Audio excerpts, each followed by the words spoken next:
গৌরনদী উপজেলা মাধ্যমিক শিক্ষা কর্মকর্তা মোহাম্মদ আব্দুল জলিলের অবসরজনিত বিদায় সংবর্ধনা অনুষ্ঠিত হয়েছে।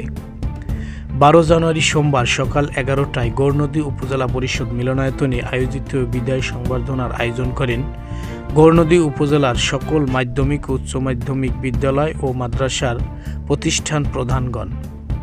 সরকারি গৌরনদী পাইলট মাধ্যমিক বিদ্যালয়ের প্রধান শিক্ষক মোহাম্মদ অলিউল্লাহের সভাপতিত্বে ও সিনিয়র শিক্ষক মোহাম্মদ রকুনুজ্জামানের সঞ্চালনায় অনুষ্ঠিত বিদায় সংবর্ধনা অনুষ্ঠানে প্রধান অতিথি হিসেবে বক্তব্য রাখেন গৌরনদী উপজেলা নির্বাহী কর্মকর্তা মোহাম্মদ ইব্রাহিম।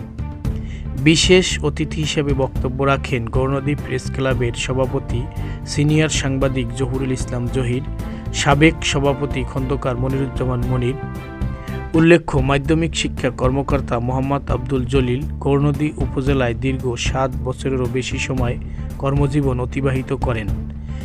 এই দীর্ঘ সময়ে বিভিন্ন ঘটনা নিয়ে স্মৃতিচারণমূলক বক্তব্য রাখেন গৌরনদী গার্লস স্কুল অ্যান্ড কলেজের ভারপ্রাপ্ত অধ্যক্ষ নির্মল চন্দ্র হালদার, আশুকাডি মডেল স্কুল অ্যান্ড কলেজের অধ্যক্ষ তপন কুমার, হোসনাবাদ মাধ্যমিক বিদ্যালয়ের প্রধান শিক্ষক মোহাম্মদ মোস্তাফিজুর রহমান, আক্তারুন্নেসা মাধ্যমিক বিদ্যালয়ের প্রধান শিক্ষক মোহাম্মদ মুজিবুর রহমান, নাটোই রিজিয়া মাধ্যমিক বিদ্যালয়ের প্রধান শিক্ষক মোহাম্মদ শাহিন, আল হেলাল ইসলামিয়া দাখিল মাদ্রাসার সুপার মাওলানা মোহাম্মদ শাহাদাত হোসেন, বার্থিতারা মাধ্যমিক বিদ্যালয়ের প্রধান শিক্ষক মোহাম্মদ ইদ্রিস আলী, নলছিরা মাধ্যমিক বিদ্যালয়ের প্রধান শিক্ষক মোহাম্মদ নুরুল আলম, ধান্ডবা মাধ্যমিক বিদ্যালয়ের প্রধান শিক্ষক মোহাম্মদ মানিক হাসান, কুতুবপুর এসিএসডিপি মডেল মাধ্যমিক বিদ্যালয়ের প্রধান শিক্ষক সুধাংশু কুমার মাঝি, লক্ষণকাঠি দাখিল মাদ্রাসার সুপার মোহাম্মদ আলাউদ্দিন, নলছিরা মাধ্যমিক বিদ্যালয়ের সিনিয়র সহকারী শিক্ষক মোহাম্মদ মাহফুজুর রহমান সহ অন্যরা।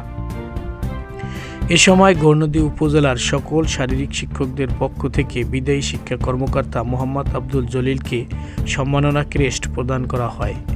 শেষে বিদায়ী কর্মকর্তা মোহাম্মদ আব্দুল জলিলের আগামী দিনের সাফল্য ও দীর্ঘায়ু কামনায় দোয়া মোনাজাত অনুষ্ঠিত হয়। ফারহান নান্নু, গৌরনদী, বরিশাল।